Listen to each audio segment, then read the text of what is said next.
La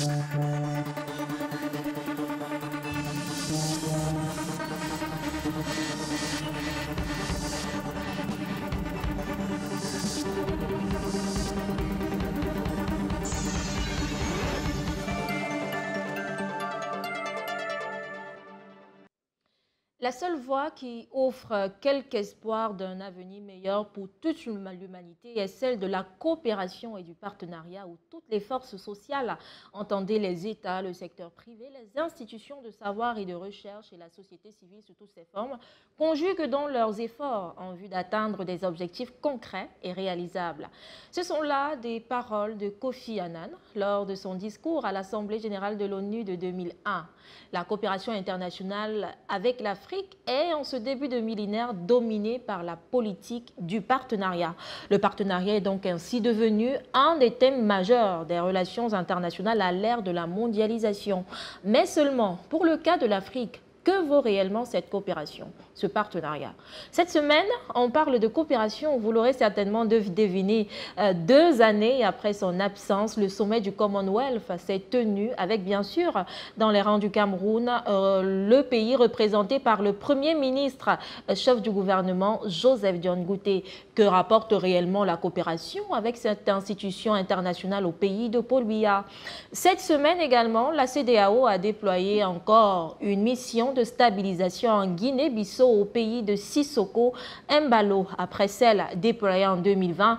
Qu'apportera cette autre délégation? Et enfin, nous clôturerons au Mali, où l'ONU a ouvert une enquête sur le massacre de Bankas perpétré dans le centre du Mali, au cours duquel un peu plus de 100 civils ont perdu la vie. Que peut-on attendre de cette nouvelle mission de l'ONU? Ces différentes questions meubleront les échanges de cette autre édition de votre programme hebdomadaire, Le Grand 7 sur Dash TV News. Soyez les bienvenus, à tout de suite.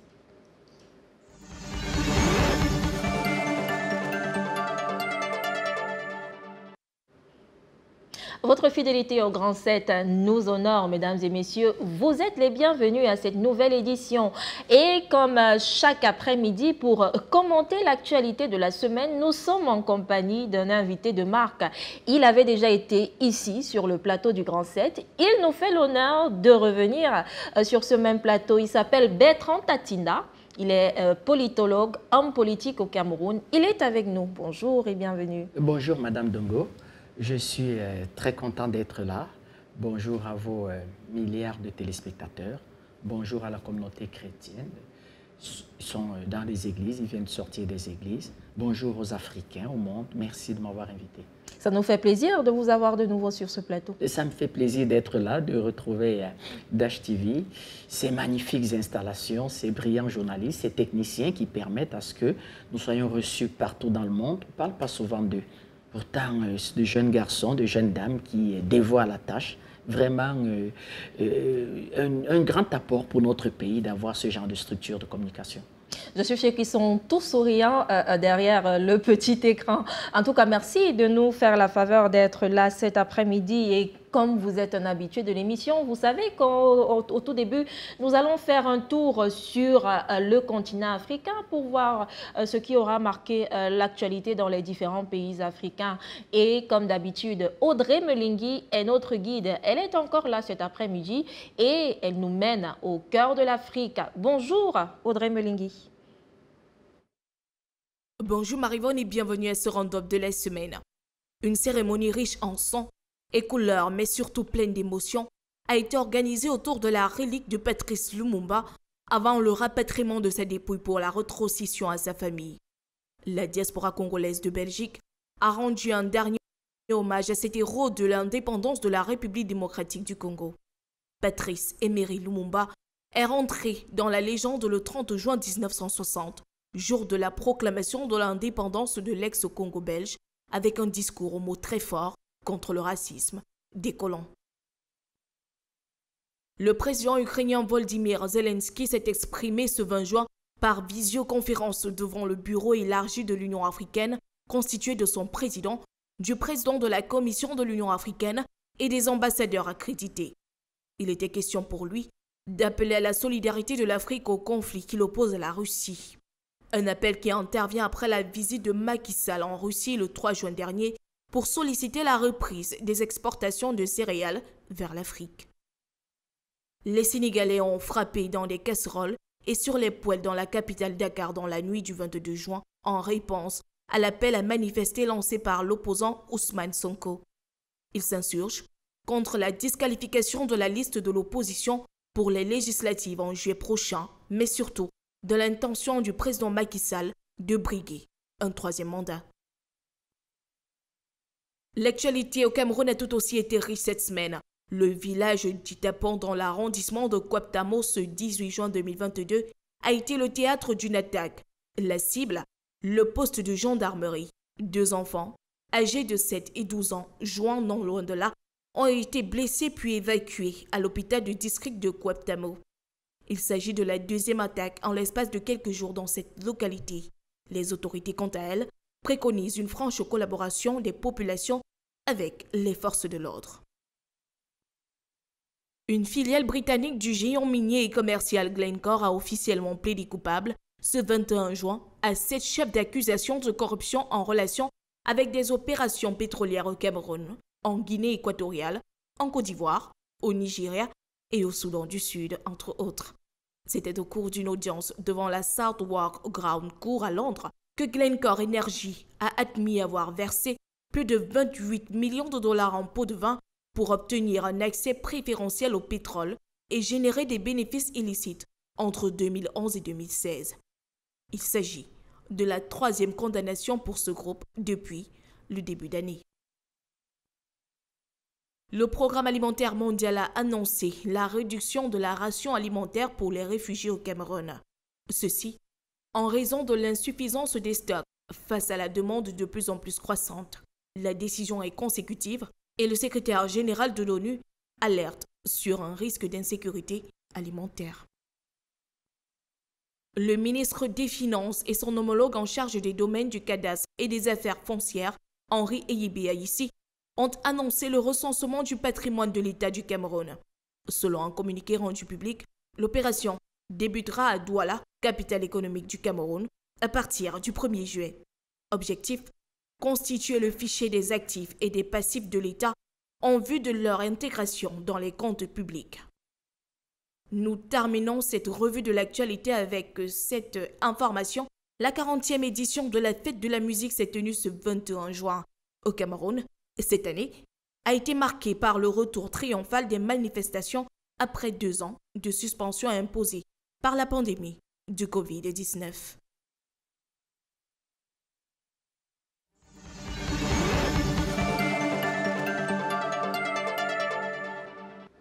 Merci beaucoup Audrey Melingui pour ce round-up de l'actualité africaine. Et nous entrons de plein pied dans notre édition du Grand 7 cet après-midi.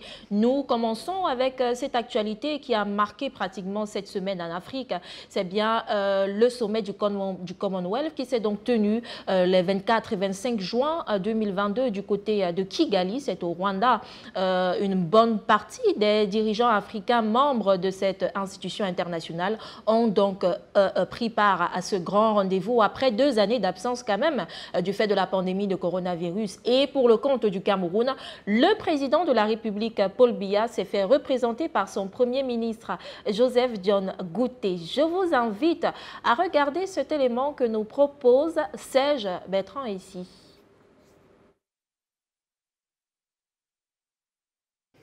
Il est 13h15 quand l'avion de la compagnie aérienne nationale frôle le tarmac de l'aéroport international de Douala. En escale pour la capitale Kigali au Rwanda, le Premier ministre Joseph Diongouté est accueilli par le gouverneur de la région du littoral Samuel Dieudonné Ivaha Dibois. Au cours d'un bref entretien à huis clos avec les autorités administratives, il va représenter le président de la République Paul Biya au sommet du Commonwealth au Rwanda. Il sera question pour le Cameroun et les 53 pays qui y prendront part d'adresser les problématiques du réchauffement climatique, de la crise en Ukraine, mais surtout de la question du rapatriement des demandeurs d'asile au Rwanda par le Royaume-Uni de Grande-Bretagne. Initialement prévue en juin 2020 et reportée à 2 reprises en raison de la pandémie de Covid-19, cette conférence est attendue avec impatience. Mais c'est la première du genre qui se tiendra en l'absence de la reine Elisabeth II. Celle-ci sera représentée par l'héritier du trône, le prince Charles. Dernier pays à intégrer l'organisation, le Rwanda attend des retombées économiques du sommet, notamment son secteur touristique. Et le président Paul Kagame assurera la présidence exécutive de l'institution pour les 2 prochaines années.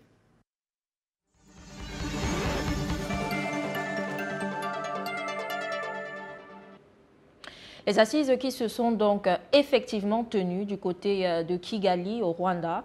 Et comme depuis un certain moment maintenant, Bertrand Tatinda, on observe l'absence du président de la République, Paul Biya, qui mandate, si ce n'est le Premier ministre, c'est l'un des ministres du gouvernement, pour se faire représenter à ce type d'événement qui est non moins important. Mais l'absence, je ne dirais pas l'absence, le président s'est fait représenter. Je ne sais pas si vous voulez véritablement une présence physique du président, mais il se fait représenter à très haut niveau. Il s'est fait représenter quand même par le Premier ministre, qui est chef de gouvernement, et puis nous sommes un peu habitués. C'est-à-dire que le président de la République ne se déplace pas beaucoup. Il ne va pas au sommet de l'Organisation de l'Union africaine. Souvent même les sommets de la CEMAC, il n'est pas présent. C'est son mot sa façon de gouverner, c'est sa façon peut-être de prendre du recul, de se faire représenter. Rassurez-vous, minute by minute, parce que j'ai eu le privilège et même l'honneur de discuter avec un ambassadeur qui exerce à Addis Abeba pour le compte du Cameroun. Le président est informé minute par minute. Il donne même des instructions depuis Yaoundé. Donc, mais s'il faut questionner en fait la présence du président et nos rapports même avec ces types de coopération, bon, questionnons-la. Parlons un peu du Commonwealth. S'il est enrichissant pour le Cameroun d'appartenir au Commonwealth, aussi enrichissant d'appartenir à ce qu'on peut appeler la francophonie, ben on peut se poser des questions. Vous discutez dans la rue, vous demandez à un citoyen camerounais que vous apporte concrètement la coopération avec le Commonwealth. Il saura quoi dire. Et on a toujours l'impression, d'ailleurs, cette grande assemblée va naître pendant la période de décolonisation de la Grande-Bretagne, qui a été une grande puissance coloniale, comme la France. Donc, à partir du moment où il fallait décoloniser, parce qu'il n'y avait plus possibilité de tenir les colonies, et les peuples aspiraient à beaucoup plus de liberté. La Deuxième Guerre mondiale est passée par là. L'ONU a demandé, les États-Unis même soutenaient certains mouvements d'émancipation. L'Union soviétique va y mettre les armes, les moyens et la formation militaire pour soutenir l'idéologie indépendantiste. Mais qu'est-ce que la Grande-Bretagne va faire, au même titre que la France? Eh bien, ils vont mettre sur pied un ensemble, une organisation qui va regrouper des pays qui auront d'abord la langue anglaise en commun et qui vont, soi-disant, discuter des questions d'ordre d'échange culturel, économique, souvent même du respect des droits de l'homme, du respect de la démocratie. Mais il n'y a pas de véritable discussion. Prenons la crise ukrainienne. Mais la Grande-Bretagne a pris position dans la crise ukrainienne. Est-ce que ça a été discuté en Commonwealth? Je rappelle que la présidente du Commonwealth, c'est la reine d'Angleterre. Ça passe pour vous comme ça? C'est la reine d'Angleterre qui est présidente du Commonwealth. C'est la Grande-Bretagne qui impulse la politique du Commonwealth. Elle va même aller à un moment donné jusqu'à faire expulser le Nigeria. Parce qu'il y avait eu un coup d'État au Nigeria quand le président Abacha va arriver au pouvoir. Elle va carrément expulser le Nigeria, sans d'autres formes de procès. Mais nous nous posons des questions sur ce type de coopération. Je vais même plus loin. Pourquoi il n'y a pas un vaste marché commun avec une libre circulation des biens et de personnes au sein d'un espace où nous sommes censés partager, faire des échanges culturels, des échanges économiques, des échanges universitaires? Nous avons beaucoup à apprendre de la Grande-Bretagne, mais elle a aussi à apprendre de nous. Pourquoi pas il n'y a pas une véritable assistance économique? Pourquoi les questions politiques de fond ne sont pas débattues? Je prends un exemple. En ce moment, il y a de fortes tensions entre le Rwanda et son voisin de la RDC. La Grande-Bretagne, par ses entreprises, sont présentes en RDC, grand pays africain. 2 millions et quelques kilomètres carrés, 80 millions d'habitants. La RDC, de façon officielle, accuse son voisin rwandais d'armer un mouvement rebelle pour sa déstabilisation. Mais ce pays appartient quand même au Commonwealth et c'est son président qui sera le président en exercice pour les 2 prochaines années. Il n'y a pas de débat au sein du Commonwealth de dire que nous avons quand même un pays qui est véritablement accusé d'agresser. Donc on a comme l'impression que ce sont des organisations qui ont d'autres buts. C'est-à-dire qu'il faut porter l'idéologie ultra-libérale de la Grande-Bretagne. Il faut aider à l'influence britannique de par le monde. Il y a un certain nombre de pays qui sont à la limite des îles, entre guillemets, d'outre-mer. Certes, beaucoup de les Saint-Marins, des espèces de petites royautés, de petites îles qui sont là, qui permettent à ce pays qu'on appelle la Grande-Bretagne d'avoir un espace maritime, d'être même une puissance maritime. Nous sommes dubitatifs là-dessus. C'est toujours bien d'avoir des échanges culturels. Le Premier ministre y est allé. On se demande bien ce qu'il va en retourner à son patron, le président de la République, qui sera véritablement une décision pertinente pour le Cameroun. On comprend très bien que vous remettez ici en question la qualité de la coopération du Commonwealth, non seulement avec le Cameroun, mais avec les pays africains membres en général. Et on va s'intéresser au cas du Cameroun précisément. D'ailleurs, il faut rappeler aux chers téléspectateurs que le Cameroun adhère officiellement à cette organisation le 13 novembre 1995. Nous sommes là à 27 années de collaboration. C'était lors de la 14e réunion des chefs du gouvernement du Commonwealth à Auckland. Le Cameroun qui adhère donc effectivement.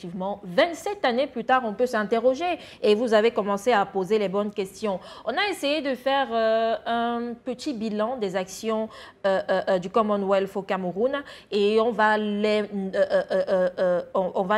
élaborer une à une et on va en discuter avec vous, Bertrand Tatinda. D'abord, le premier point, l'élaboration des lois fondatrices ayant entraîné la mise en place de la Commission nationale des droits de l'homme et des libertés. C'était en juillet 2004 avec le concours du Commonwealth. C'est une action qui jusqu'à aujourd'hui marche?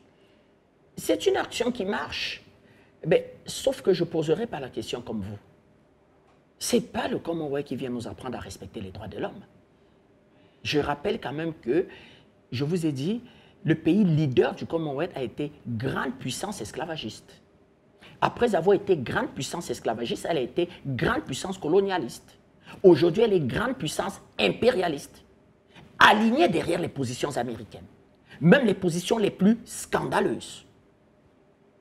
Et donne des leçons de respect des droits de l'homme.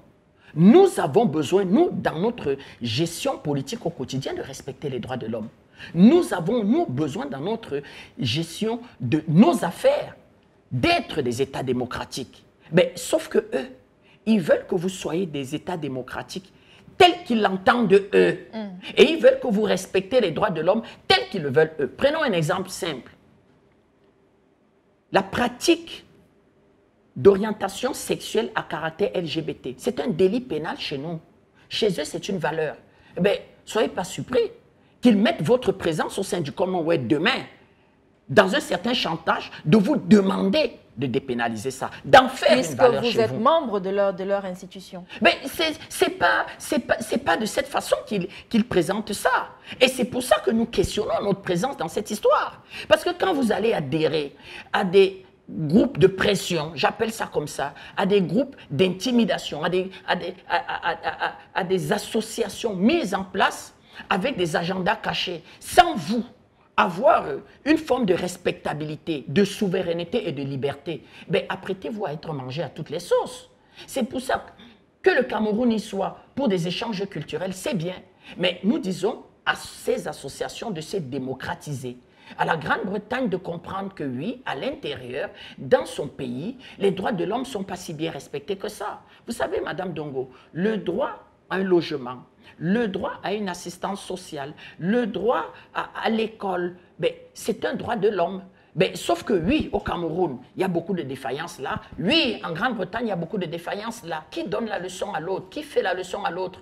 Qui va donc être la norme supérieure qui devrait impulser le débat là-dessus? C'est ça, véritablement, notre question. S'il faille aller dans une organisation où des gens pèsent pareil, où il y a une véritable entente, une véritable entraide, allons-y, accentuons-le dans une coopération économique, de façon à ce que, oui, les entreprises de pays appartenant au Commonwealth aient une forme de, pas de primauté, mais une forme de facilité à s'installer, que la libre circulation de personnes, qu'il y ait même un accord de défense. Pourquoi il n'y aurait pas un accord de défense entre les pays du Commonwealth? Nous avons été lâchement attaqué le pays par des indépendantistes qui ont blessé l'État, qui ont causé beaucoup de dégâts.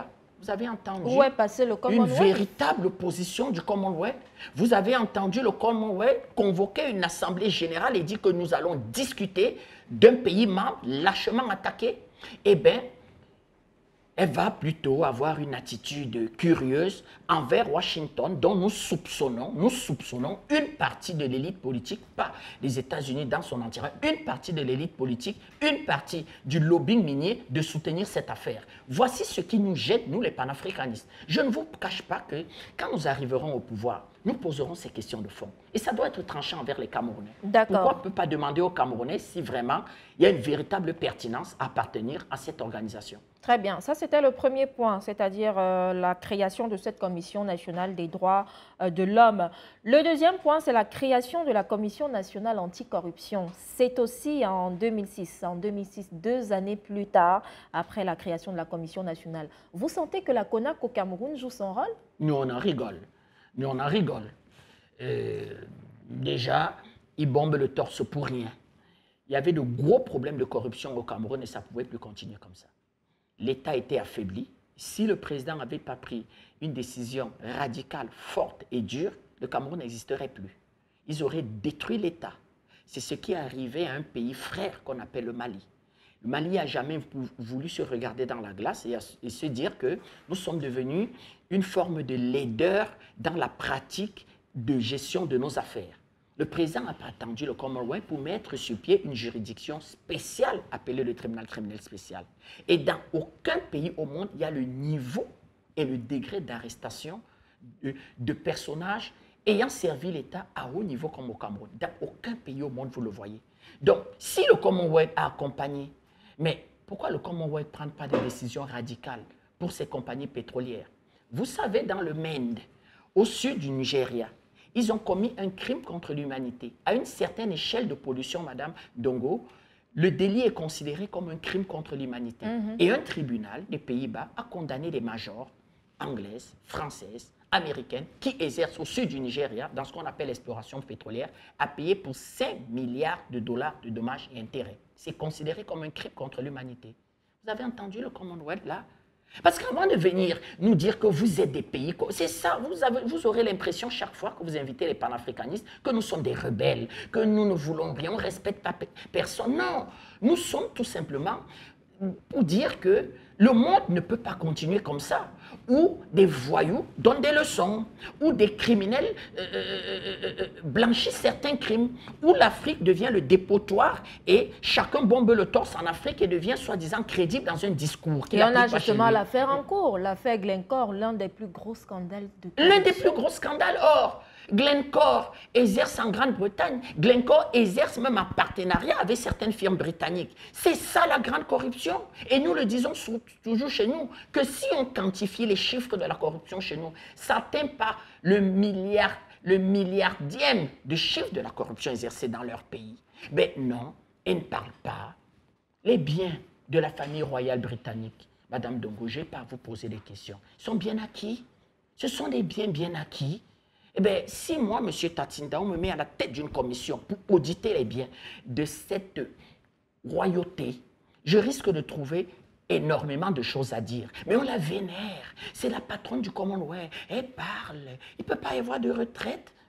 Il ne peut pas avoir de mandat limité à la tête de la présidence du Commonwealth. Pourquoi il serait président à vie? Pourquoi le Commonwealth serait une monarchie? Je vous rappelle que si jamais elle décède, c'est son fils qui prendrait la présidence. Bien sûr, le prince Charles. Pourquoi le président du Cameroun ne peut pas prendre la présidence? Pourquoi? Au nom de quoi? Pourquoi il est autoproclamé à vie? Le président du Rwanda en a pris la présidence. C'est ça la corruption. C'est-à-dire qu'il y a la présidence entre la présidence de l'organisation et la présidence du Commonwealth. C'est deux choses différentes, mais c'est à vie, la royauté Grande-Bretagne. Nous ne sommes pas nés, Madame Dongo, pour être des supplétifs de la Grande-Bretagne.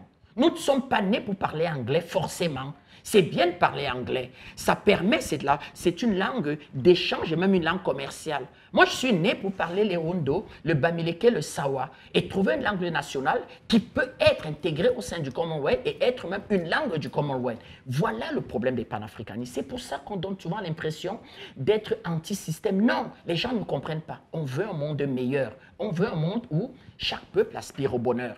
Que des corrompus de Grande-Bretagne ne viennent pas nous expliquer que Il y a trop de corruption chez vous, franchement. D'accord. Est-ce que vous pensez au moins que les pays africains réussiront à s'imposer au sein de cette institution? Pourquoi pas ne pas créer une autre institution totalement différente et propre aux pays africains, avec nos valeurs? C'est un problème.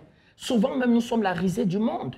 Il ne s'agit pas ici de dire que tous nos malheurs viennent de l'étranger, non. Mais regardez notre organisation panafricaine.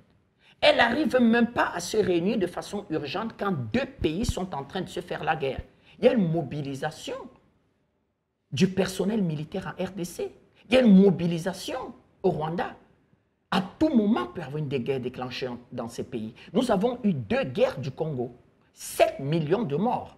On parle d'une guerre aussi meurtrière que la Deuxième Guerre mondiale. Où est l'organisation panafricaine? Où est l'organisation panafricaine? J'ai parlé des conflits internes. Regardez la situation du Mali. Elle n'arrive pas à avoir une véritable opposition commune.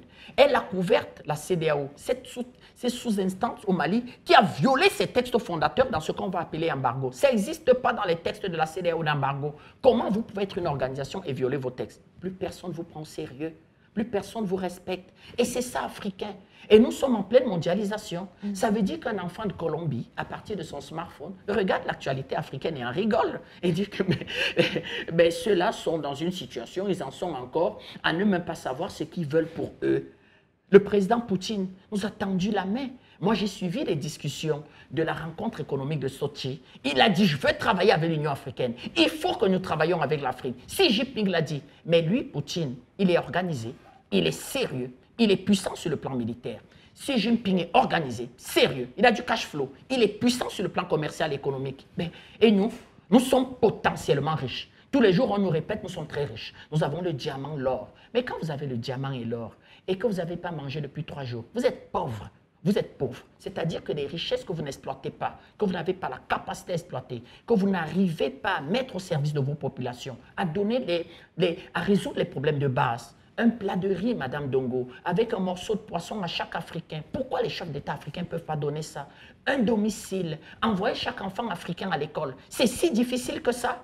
Voilà donc des problèmes primaires et c'est la raison pour laquelle nous, les panafricanistes, nous trouvons aussi que ça avance certes, mais il y a encore des gens qui sont à la tête de nos pays, qui gèrent nos destins communs et qui sont à genoux devant ce que vous appelez patron éternel à vie du Commonwealth et de la francophonie. Ça ne peut plus continuer comme ça. Pour sortir de ce sujet, parce qu'on va bientôt sortir de ce sujet, quelle est la solution que vous préconisez pour cet éveil-là de l'Afrique? Nous sommes le seul continent qui pouvons vivre en autarcie. Le seul, Madame Dongo. C'est-à-dire que nous pouvons dire, fermons l'Afrique. La Chine l'a fait. La longue marche de Mao. Nous en avons les ressources. C'était sensibiliser chaque Chinois à dire que faudra même pas porter une chemise à large col parce qu'on n'a pas de moyens. C'est pour ça qu'est venue l'expression col Mao, un tout petit col. Et par contre, faudra que l'on dope nos dos à se courber et à planter du riz. Être déjà autosuffisant alimentaire. Donc, nous pouvons aller sur ces petits objectifs-là, que chaque Africain mange. Si chaque Africain arrive à manger, Madame Dongo, il y aura moins de guerres. Souvent, les guerres que vous voyez là, des conflits, c'est des gens qui arrivent à manger. Aussi simple que ça. Donc, envoyer chaque enfant africain à l'école, faire à ce que chaque Africain puisse avoir un semblant de domicile. Je ne sais pas ce qu'on appelle domicile décent. C'est-à-dire qu'une maison en briques de terre peut être un véritable domicile décent. Dans un domicile, donner de l'éducation à chaque Africain et lui donner une petite couverture sociale. Voilà ce que nous devons faire et nous pouvons fermer nos frontières et dire à ceux qui veulent coopérer avec nous que voilà l'objectif du millénaire. S'ils veulent venir dans un partenariat gagnant-gagnant, dans cette vision africaine, chiche, nous sommes preneurs, Madame Dongo. Mais s'ils veulent venir nous dire que vous êtes des États corrompus, ça ne va pas, vous avez des gens qui ont fait 40 ans au pouvoir, ils ont 89 ans au pouvoir, nous n'allons plus l'accepter ça, nous n'allons plus le tolérer. La reine d'Angleterre, elle est arrivée au pouvoir. Oui, elle règne en Angleterre, il ne faut pas faire, elle règne en Angleterre en 1966.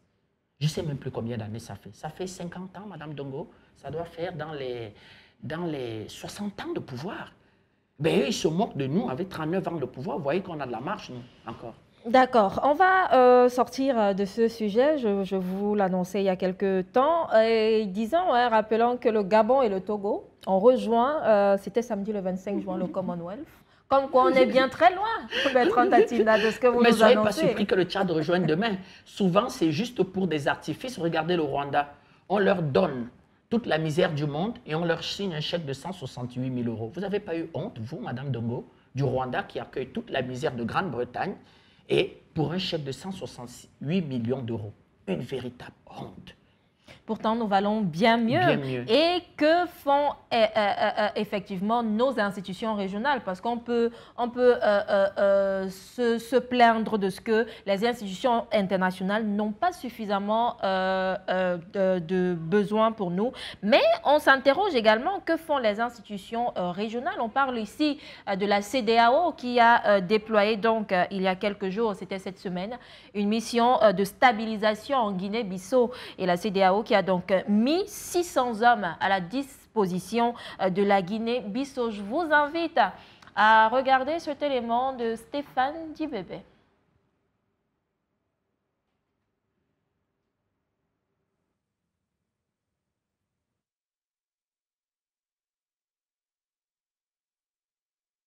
Après que le président Umaro Sissoco Embalo ait échappé au coup d'État du 1er février, parallèlement à la montée des tensions dans le pays, la CEDEAO, après une réunion conjointe, a décidé de déployer des troupes pour assurer la stabilité du pays.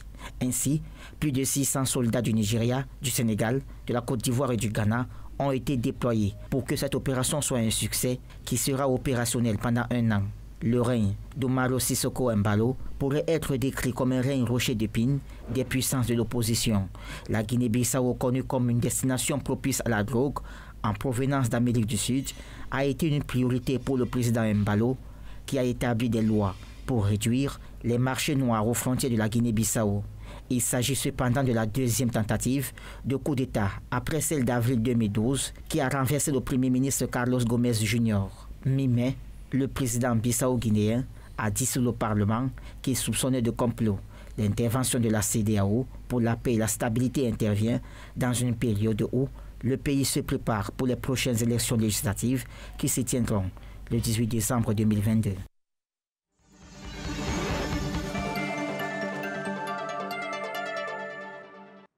Merci beaucoup Stéphane Dibébé. La CEDEAO qui a donc un peu lâché le Mali pour le moment et qui se rabat vers la Guinée-Bissau et déploie une nouvelle mission de stabilisation. 600 soldats déployés en Guinée-Bissau. On se demande seulement pour faire quoi exactement? La CEDEAO, c'est une organisation pour laquelle nous, les panafricanistes, nous n'accordons plus aucune importance, Madame Dongo. La gestion des problèmes politiques au sein de l'espace CEDEAO par cette organisation a été un véritable problème. Si vous regardez la crise ivoirienne, la CEDEAO va confier et donner un pouvoir sans condition à la France, de porter les résolutions, d'être l'alpha et l'oméga de la crise ivoirienne. On ne va jamais entendre parler de la CEDEAO, on ne va jamais entendre parler même à une échelle plus élevée de l'Afrique dans ce problème. Ça a terminé par une humiliation comme pas possible du continent africain, une déportation d'un chef d'État légalement reconnu, internationalement reconnu et attaqué par un mouvement rebelle. Ça a été un véritable fiasco. Quand vous regardez la crise malienne, je vous l'ai dit plus haut, la CEDEAO va violer ses propres textes. Et le chef de gouvernement malien va le dire, que ce n'est pas la CEDEAO qui veut violer ses textes. Il y a une puissance extérieure à la CEDEAO qui dicte l'agenda de la CEDEAO. Pour résoudre un problème politique, il faut détruire un pays, il faut un embargo, il faut asphyxier le pays. Voilà une question de fond. Aucune proposition, alors qu'elle était dans des négociations avec des propositions, certes qu'il a arrangées par la CEDEAO de l'État malien, elle va décider de façon unilatérale sur les pressions d'une puissance étrangère à l'Afrique d'y mettre ces pressions. Aujourd'hui, elle veut déployer 600 hommes. Mais je rappelle qu'au sein de l'espace CEDEAO, Madame Dongo, il y a une sous-organisation qu'on appelle le G5 Sahel. Le G5 Sahel a été mis sur pied par des pays appartenant à la CEDEAO. Peut-être pas la Mauritanie, mais 3 pays appartenant à la CEDEAO. Pas la Mauritanie, pas le Tchad. Mais le Tchad est très projeté sur le plan sécuritaire au sein de l'espace CEDEAO. Au point où, pour moi, j'ai souvent l'impression que le Tchad est un pays hybride. C'est-à-dire que c'est un pays très concerné par les problèmes de la CEDEAO, désertique, sahélien, et même en termes de racines, d'échanges culturels entre pays. Et c'est un pays aussi de la CEMAC. Qu'a fait la CEDEAO? Ils n'ont pas pu sortir un centime. un état financier de l'affaire avait été fait. Il fallait 500 millions de dollars. Ben, la CEDEAO pouvait lever 1 milliard de dollars sur les marchés et financer cette histoire, mettre des troupes de façon à pouvoir aller au taquet contre les djihadismes. Si aujourd'hui il y a une sécurité dans le Sahel, qui va en profiter en premier? C'est la CEDEAO. C'est pratiquement 600 milliards de dollars de produits intérieurs brut de la CEDEAO. La CEDEAO va chercher dans la 25e économie du monde. Donc, ce n'est pas n'importe quoi la CEDEAO. Mais, sauf que, comme je vous ai toujours dit, au sein de la CEDEAO, à la tête de certains pays, nous avons ce que nous appelons les traîtres. Les traîtres. C'est-à-dire qu'au lieu de voir comment ensemble, en s'appuyant même sur des expériences de leurs frères de la CEMAC et de d'autres sous-régions, décident tout simplement d'aller à l'Élysée rechercher les solutions des problèmes internes. 600 soldats, oui, mais la Guinée-Bissau, Madame Dongo, ça fait 20 ans, c'est un narco-État. Tout le monde le sait. C'est un narco-État. Le président à la tête de ce pays, qui est là en ce moment, c'est sans doute l'un des plus corrompus d'Afrique. Des plus corrompus. Vous parlez bien de Sissoko Embalo. Mais ne me faites pas prononcer le nom parce que nous, les panafricains, nous nous en veut. On trouve que nous sommes très méchants. Mais c'est un corrompu. La solution à ça, c'est 600 militaires parce qu'on veut le soutenir. Parce que ces côtes sont un espace stratégique pour les États-Unis, pour la Grande-Bretagne et pour certaines puissances. C'est parce qu'il a aussi des richesses, lui. C'est parce qu'il peut servir de cheval de Troie pour une forme de déstabilisation à l'intérieur de certains espaces de la CEDEAO. La Sierra Leone, le Libéria, ces pays qui ne sont pas tout à fait stabilisés et où des majors américaines sont impliquées dans les minerais, dans le fer et dans le diamant. Donc, quand on nous sert ce cirque de trouver qu'au lieu d'accompagner ce pays de façon endogène, avec des solutions endogènes, dans une véritable réflexion africaine, eh bien, on sort 600 soldats. Vous verrez la suite. La semaine prochaine, ils demanderont à la communauté internationale de financer l'opération. Mais quand ça commence, nous savons comment ça continue.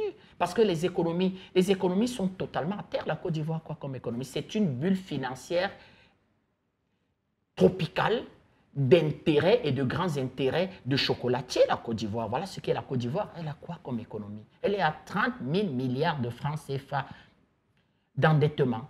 Le Togo, le Nigeria est dans une situation très compliquée. Donc, qui va financer l'opération? Il vous parle de financer l'opération pendant 1 an. Le Sénégal est en insécurité. Il y a eu un réveil de mouvements indépendantistes et d'attaques même indépendantistes au sein en Casamance. La Côte d'Ivoire fait face à des attaques djihadistes. Le Togo est attaqué par le Nord. Le Bénin est attaqué par le Nord. Le Nigeria, avec sa maladie honteuse appelée Boko Haram, nous en avons même été contaminés par cette histoire. Ça a ensanglanté toute la région du bassin du lac Tchad, où ils vont trouver les ressources, les moyens, la crédibilité de pouvoir accompagner ce narco-État où il y a, de mon strict point de vue, d'autres solutions à apporter. Vous faites très bien d'émettre des doutes sur les missions même de cette mission, permettez la redondance, les missions de cette mission en Guinée-Bissau. D'ailleurs, certains observateurs bissau-guinéens ont commencé à émettre des doutes face à l'arrivée de cette nouvelle mission. Selon eux, cette mission serait là pour protéger plutôt le président qui a été victime il y a quelques mois, c'était en février je crois, il a été victime d'une tentative de coup d'État. Alors cette mission est comme là pour protéger Sissoko Embalo. Ben, c'est ce que je vous ai dit. Parce que quand vous observez la CEDEAO, il y a 2 types de CEDEAO. Elle est en proie à des problèmes politiques terribles. Vous avez la Guinée-Conakry, le Mali, la Mauritanie, le Burkina Faso, une certaine frange d'hommes politiques au Nigeria qui sont en total désaccord dans la vision et les solutions de la CEDEAO des problèmes internes de cette organisation. Et puis vous avez un leader, un chef de file, le président de Côte d'Ivoire, le président ivoirien, M. Macky Sall un peu, il commence à changer, il y a des déclarations qui nous intéressent avec M. Macky Sall. Sa visite à Moscou nous a intéressés, il a véritablement représenté l'Afrique dans une posture panafricaniste. Ça, nous ne faisons pas des batailles de personnes. Pourtant, plusieurs pensent qu'il allait faire des coups bêtes. Non, il n'est pas allé faire des courbettes, il est allé donner la position africaine que nous sommes non alignés, prendre pas position, et bien évidemment voir dans quelle mesure on peut réguler le marché du blé. Bien qu'on peut se demander pourquoi l'Afrique n'arrive pas à cultiver le blé, son propre blé, et à nourrir ses propres enfants. Mais donc, il y a deux CEDEAO, et vous voyez donc qu'on se tient les coudes, on se soutient entre frères, entre guillemets, c'est-à-dire frères dans tout le sens du terme. Frères corrompus, frères maçonniques, frères voyous, frères couchés devant les intérêts impérialistes. Donc on se soutient. Donc c'est uniquement ça, cette mission. Pourquoi? Parce que s'il faut résoudre des vrais problèmes au sein de la CEDEAO, il faut déjà que les populations s'y reconnaissent. Mais discuter avec les populations de la CEDEAO, elles ne s'y reconnaissent pas. À ceux qui représentent l'organisation, ne se reconnaissent pas. C'est un véritable problème. On peut questionner comment est arrivé au pouvoir le président ivoirien. Monsieur Macky Sall n'arrive plus à dire qu'après 2 mandats, le président devrait partir. Quand on lui demande, Monsieur Macky Sall, est-ce que vous pourrez faire un 3e mandat? Pourquoi vous ne vous prononcez pas qu'il n'y aura pas de 3e mandat? Il dit, le moment venu, je le dirai. La Constitution est claire, il ne peut pas aller au 3e mandat. Mais lui, il dit, le moment venu, je le dirai. Sur mon regard. Peut-être une modification de la Constitution? Peut-être, oui, comme vous le dites, peut-être. Et nous parlons de la CEDEAO. J'aimerais quand même vous demander, pour sortir aussi de cet autre sujet, quelle doit être normalement l'attitude de la CEDEAO? C'est-à-dire, vous avez un pays qui est sous votre coordination. Vous avez un pays où la population réclame le départ du président et donc une tentative de coup d'État. Et après, ce qu'on fait, c'est d'envoyer une mission de stabilisation. Ce que vous nous dites, c'est que ce n'est pas la meilleure stratégie. Alors, quelle serait donc la meilleure stratégie? C'est de faire pression sur les autorités qui sont au pouvoir en ce moment, d'engager une véritable discussion avec l'opposition et toutes les forces vives. C'est-à-dire de faire ce qu'on appelle le printemps de Guinée-Bissau. À partir de leur culture, à partir de leur façon de voir, et de pouvoir les assister, pas faire pression sur eux, d'écouter tout le monde, d'inciter à ce que les chefs, parce que l'opposition elle-même, Madame Dongo, elle n'est pas blanche. Elle n'est pas blanche comme neige. Il y a des chefs de cartel qui veulent juste, si c'est des alternances pour dire « Monsieur Pierre, laissez le fauteuil, je m'assieds », non. De pouvoir pousser un véritable dialogue, de pouvoir aider ce pays à mettre sur pied des institutions crédibles et fiables. Et jouer un peu les monsieur bons offices pour encadrer tout ça. Voilà ce que la CEDEAO devait faire. C'est un pays important pour l'Afrique. C'est un pays très touristique, avec son sable blanc fin, avec ses populations très accueillantes. Mais en même temps, c'est un pays qui a été pris en otage par des lobbies criminels forts, puissants, qui ont fait une interférence sur la sphère politique et qui ont pu soutenir des pressions politiques qui sont arrivées au pouvoir. Donc, c'est d'aider ce pays à se regarder par lui-même et à dialoguer. C'est donc des solutions que vous préconisez pour l'attitude adoptée par la CEDEAO en Guinée-Bissau. Mais je vous demanderai également quelle doit être l'attitude de la CEDEAO, mais cette fois au Mali. Au Mali où l'actualité a d'ailleurs été marquée cette semaine par le massacre de Bankas. C'est dans le centre du Mali où près de 200 civils, c'est le nombre officiel qu'on annonce, près de 200 civils ont donc été tués pendant ce massacre-là, perpétré par on ne sait trop qui encore. En tout cas, l'ONU demande que soit ouverte une enquête sur cette affaire. C'est un nouveau massacre de 160 civils. C'est énorme. Je vous propose de regarder ce reportage que nous propose Larissa Libom. Suite à l'attaque qui a récemment causé la mort d'une centaine de personnes dans le centre du Mali, plusieurs organisations ont condamné cet acte. Après le chef de la MINUSMA, le secrétaire général de l'ONU, c'est au tour d'Antonio Guterres de s'exprimer. Il condamne le massacre et se dit choqué et indigné par les attaques qui auraient été menées par des groupes extrémistes contre plusieurs villages de la région de Badiagara, c'est au centre du Mali, les 18 et 19 juin 2022. Antonio Guterres a présenté ses sincères condoléances aux familles des victimes et au peuple malien, tout en appelant les autorités à enquêter et à traduire les auteurs en justice. Il appelle les autorités à redoubler d'efforts pour établir la paix et la stabilité au Mali. Antonio Guterres a réitéré la disponibilité de l'ONU et de la mission multidimensionnelle intégrée des Nations Unies pour la stabilité au Mali à soutenir les efforts. Le diplomate portugais a également mentionné les tueries à Gao qui ont causé le déplacement de nombreux civils fuyant la violence dans la région. Les attaques qui visaient les villages de Dialasagou, Dianweli, Degesagou et les environs du cercle de Bankas ont été attribuées aux membres de Katiba du Massina, du prédicateur Peul Amadou Koufa. Le chef de la junte, le colonel Assimi Goïta, a décrété lundi 3 jours de deuil national pour les victimes. Depuis 2012, le Mali est aux prises avec des attaques régulières orchestrées par des militants dans le nord et le centre du Mali, visant des soldats et des civils.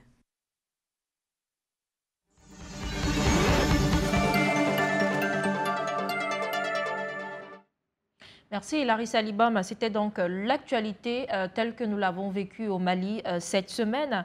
Et à votre suite d'ailleurs, il est important de dire que la Katiba Massina, qui était donc indexée dans ce massacre, a donc démenti cette attaque-là. C'était vendredi par la voix de son émir Amadou Koufa. Il a démenti toute implication dans le massacre de 132 civils dans le cercle de Bankas, dans la région de Badiagara, au centre du pays. C'est donc une nouvelle attaque qui met de nouveau le Mali sous la lumière des projecteurs. Met le Mali sous la lumière des projecteurs, mais les questions de terroristes et des terroristes qui s'attaquent aux civils, nous les panafricanistes, nous le définissons un peu comme une forme de sort. Certains peuvent parler du mousson, c'est une forme de sorcellerie dans les pays bassa, c'est un terme camerounais. Nous avons l'impression qu'il y a des gens qui marchent avec ça dans leur poche. Et selon leurs intérêts, ils vous le lancent. Donc, ils vous lancent comme ça un sort, c'est-à-dire qu'ils sortent de leur poche des terroristes, ils le lancent sur la population civile qui massacre. Et comme par hasard, ces terroristes disparaissent. Et pour le cas du Mali, ce serait qui? Pour ces gens qui lancent ce que tu veux. Mais pour le cas du Mali, c'est clair. C'est ceux qui ont été les anciens partenaires du Mali. Ceux qui n'ont pas intérêt à ce que le Mali devienne un véritable État souverain. Ceux qui vous vendent et qui vous font le chantage aux bases militaires. Mais de qui se moque-t-on, cette histoire de l'ONU? Vous savez, Madame Dongo, qu'il y a pratiquement 17 000 soldats onusiens au Mali. 17 000. 1 milliard de budget chaque année. Vous croyez en toute honnêteté que 17 000 soldats onusiens, avec un véritable mandat clair, de lutter de façon officielle, honnête, sincère contre le terrorisme, sur 1 milliard de dollars de financement, alliés aux forces maliennes, on ne peut pas véritablement neutraliser ces petits voyous qui ont à peine un caleçon sur les fesses et qui commettent ce que vous appelez le massacre. Donc il y a des gens qui tiennent le terrorisme. L'ONU tient les terroristes et vous le lance comme ça. Et quand ces cas se passent, eh bien, ils vous disent que nous allons convoquer une assemblée générale et nous allons prendre des résolutions. C'est parce qu'on a aujourd'hui des partenaires. Le Mali est un partenaire stratégico-militaire puissant qui explique qu'aucun débat en Conseil de sécurité, aucun débat. Le Mali est souverain, peut décider en son âme et conscience de se doter de moyens de lutter contre le terrorisme et se trouver un partenaire. Mais ça gêne beaucoup de personnes. Parce que si le Mali gagne la guerre contre le terrorisme, eh bien les gens peuvent comprendre qu'il y a des pays qui nous vendaient du vent, qu'ils sont très très puissants alors qu'ils ne valent pas grand-chose. Et dont on n'aura plus besoin. Et dont on n'aura plus besoin. Et prochainement, vous pouvez nous inviter ici pour les questions de la présence des bases militaires. Or, ils veulent avoir des bases militaires. Pour avoir des bases militaires, pour vous vendre les bases militaires, il faut que vous soyez en insécurité. Il faut qu'ils fassent du chantage à la sécurité. Attention, si nous on part, il y aura... Parce que cette information-là, je rappelle que la même semaine, pratiquement une centaine de terroristes ont été neutralisés. Vous voyez que leurs grandes chaînes de télévision ne reprennent pas ces informations. Et vous prenez, il y a le massacre, il y a le massacre, il y a le massacre, pour justifier le fait et pouvoir se donner des grands airs en disant, regardez, nous sommes partis. Quand nous étions là, il n'y avait pas ces massacres-là. Maintenant que nous ne sommes plus là. Maintenant que nous ne sommes plus là, regardez ce qui s'y passe. C'est une véritable question. C'est une question importante. Nous avons posé la question de l'ONU. D'ailleurs, ce sont les éléments de l'ONU, l'incapacité de l'ONU à se prononcer sur les questions fondamentales de sécurité qui ont amené la guerre en Ukraine. Parce que les problèmes, les raisons qui amènent Poutine à rentrer en guerre, il les a posées à l'ONU. Ben, l'ONU, regardez, était effrayée par l'OTAN. Parce que quand l'OTAN ouvrait les yeux à l'ONU, ben, le secrétaire général de l'ONU baissait la tête. Ben, qu'est-ce que Poutine a dû faire? Et je rappelle que la Chine, la semaine dernière, a expliqué qu'elle apporte un soutien total à la Russie parce que la Russie a le droit de défendre sa souveraineté et sa liberté. Vous voyez donc que si l'ONU ne veut pas se réformer, c'est normal ce Conseil de sécurité. Il y a un pays qui s'est libéré grâce à la force des alliés. Mais ce pays au Conseil de sécurité. D'ailleurs, c'est pour ça qu'il joue le grand. D'ailleurs, il allait au Conseil de sécurité, nous, étant dans un sac qu'il avait au dos, en disant, j'ai 14 colonies, je suis un grand pays. Mais qu'est-ce que vous apportez dans ce rassemblement de grandes puissances? La Chine a son 1,5 milliard d'habitants, ses capacités économiques, les États-Unis ont ses capacités militaires, l'Union soviétique c'est un grand pays militaire, la Grande-Bretagne aussi a un dynamisme. Vous amenez quoi? Ce pays a expliqué que j'amène 14 colonies avec un sous-sol très riche. Et le CFA, qui en fait est une corde attachée à leur cou, on a dit, rentre au Conseil de sécurité. Donc, si l'ONU ne se réforme pas, parce que l'Afrique doit être présente au Conseil de sécurité, cet assassinat-là, ce n'est pas un problème malien, c'est un problème africain. Donc, l'Union africaine doit avoir la capacité de convoquer d'urgence le Conseil de sécurité et d'avoir même la possibilité d'un droit de veto et d'obtenir de l'ONU des résolutions contraignantes. Qu'est-ce qu'ils font là, ces militaires? Ils prennent des photos. C'est sérieux dans un pays en proie à pareille insécurité. Vous avez 14 000 hommes, 1 milliard de budget, mais ils n'ont pas de mandat offensif. Ils expliquent qu'ils observent, ils sont une mission d'observation et ils font des rapports. Ça veut dire que quand le djihadiste viole sauvagement la petite fillette et crie au secours, le soldat de l'ONU fait une photo, il fait un rapport, il envoie au Conseil de sécurité. Madame Dongo, est-ce que c'est sérieux? Et l'ONU, je ne vous coupe pas, Bertrand Tatinda, l'ONU qui a vite fait de demander que soit ouverte une enquête pour rétablir la vérité sur la violation des droits de l'homme dans ce massacre. C'est pour ça que je dis... Comme pour dire que l'armée malienne, de temps en temps, viole les droits de l'homme. D'ailleurs, quand l'ONU le dit, elle convoque une réunion, mais elle veut porter au Conseil de sécurité. Qui veut porter généralement? C'est la France et la Grande-Bretagne qui disent non, portons au Conseil de sécurité. Vous savez pourquoi? Parce qu'ils veulent aller arracher une résolution. Ils veulent aller arracher une résolution contraignante qui leur donne le droit, eux, de venir véritablement commettre des crimes. Sauf que eux, ils veulent venir commettre les crimes avec une couverture juridique. C'est-à-dire que, regardez la Côte d'Ivoire, regardez le Mali. Mais si on n'appelle pas ça gros crime contre l'humanité, on peut appeler ça quoi? Ce qui s'est passé en Libye. Mais quand vous interpellez le président Sarkozy, il vous répond avec arrogance que mais vous m'accusez moi en Libye? Mais je suis allé avec le mandat de l'ONU. C'est l'ONU qui m'a donné mandat. Donc, ils se cachent derrière une résolution à l'époque qu'ils ont arrachée, qu'ils ont même violée, parce que la résolution ne demandait pas de faire ce qu'ils ont fait. Pareil en Côte d'Ivoire, c'est ça qu'ils veulent faire. Donc, l'ONU s'est discréditée. Nous, les panafricanistes, pour nous, l'ONU est totalement morte. Quand vous avez suivi même le forum économique à Sochi, ils en rigolaient. C'est-à-dire qu'ils décident aujourd'hui de mettre sur pied des monnaies qui seront aussi des devises commerciales. Parce que le dollar est la monnaie mondiale. Ça veut dire que Washington appuie sur le dollar, vous avez des sanctions. Vous avez des sanctions. Vous faites des échanges commerciaux, vous. À partir du moment où c'est fait en dollars, vous enrichissez Washington. Donc, le monde est en train de se recomposer, se reconfigurer. Nous, les panafricanistes, certains, les durs, comme moi, par exemple, nous avons appelé à mettre sur pied une nouvelle organisation des Nations Unies, BIS. De dire à cette organisation-là, tu resteras avec tes adeptes, et à d'autres États, ceux qui veulent un monde plus juste, ceux qui veulent la bipolarité du monde, un monde où chaque peuple aspire et a droit au bonheur, un monde où les relations commerciales se discutent sur des contrats gagnant-gagnant, un monde où il y a une véritable alliance militaire, de savoir que un pays qui attaque un autre, le problème est débattu et les moyens militaires sont mis au service du pays qui a été attaqué. Venez rentrer dans cette nouvelle. Un peu comme des groupes WhatsApp. Vous savez, quelqu'un peut monter un groupe WhatsApp, il ramène des amis en un après-midi, ça devient un groupe dynamique. Et dire que voilà la nouvelle organisation. Nous ne répondons plus, nous n'enverrons plus des ambassadeurs à cette organisation-là. On y va tout droit, Madame Dongo. On y va tout droit. Quand vous avez regardé ce forum économique à Sochi, les têtes qui étaient présentes, il y avait l'Inde, il y avait le Brésil, il y avait la Chine, il y avait la Russie, il y avait l'Union africaine.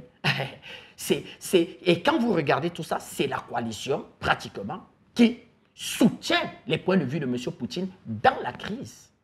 Il n'y avait pas les États-Unis, il n'y avait pas l'Europe occidentale et il n'y avait pas leurs alliés. Donc, vous voyez donc que dans la question même géostratégique, des questions de sécurité, il Il y a deux façons de voir et de penser la sécurité aujourd'hui. D'accord. Et nous faisons partie de ceux qui disons, oui, la Russie n'a pas un passé colonial, la Chine n'a pas un passé colonial. C'est vrai qu'ils se battent pour leurs intérêts, mais nous pouvons nous battre pour nos intérêts et être alliés à ces pays qui peuvent nous apporter.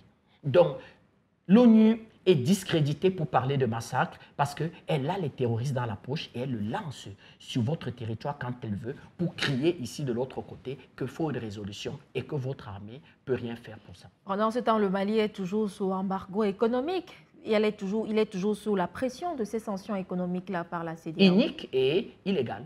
Inique et illégal parce que les textes sont violés. C'est pas normal. D'ailleurs, le Mali vient d'annoncer la fin de la transition, de mettre la transition, de donner la date exacte de la transition pour 2 ans. Pourquoi il n'y a pas une rencontre immédiate pour lever ces sanctions iniques? Sauf qu'ils veulent qu'à la fin de cette transition, arrive au pouvoir à Bamako quelqu'un qui leur aura fait allégeance. Ça sera un peu compliqué. Parce que nous-mêmes, comme on dit, on a acheté ce problème, Madame Dongo. Nous sommes dans le problème là au Mali. Merci beaucoup. C'est sur ces mots que nous allons clôturer cette édition du Grand 7. Merci à vous, Maître Ntatinda, d'avoir répondu à notre invitation. Merci beaucoup. J'aimerais conclure par cette citation par laquelle nous avons commencé d'ailleurs, celle de Kofi Annan qui dit que la seule voie qui offre quelque espoir d'un avenir meilleur pour toute l'humanité est celle de la coopération et du partenariat où toutes les forces sociales conjuguent leurs efforts en vue d'atteindre des objectifs concrets et réalisable. Je vous laisse le temps, chers téléspectateurs, de méditer sur cette citation de Kofi Annan. En attendant, je dis merci à toute l'équipe technique qui nous accompagnait ce dimanche pour cette autre édition du Grand 7. Je vous donne rendez-vous certainement dimanche prochain pour une toute nouvelle édition. En attendant, nos programmes se poursuivent sur Dash TV News. À bientôt.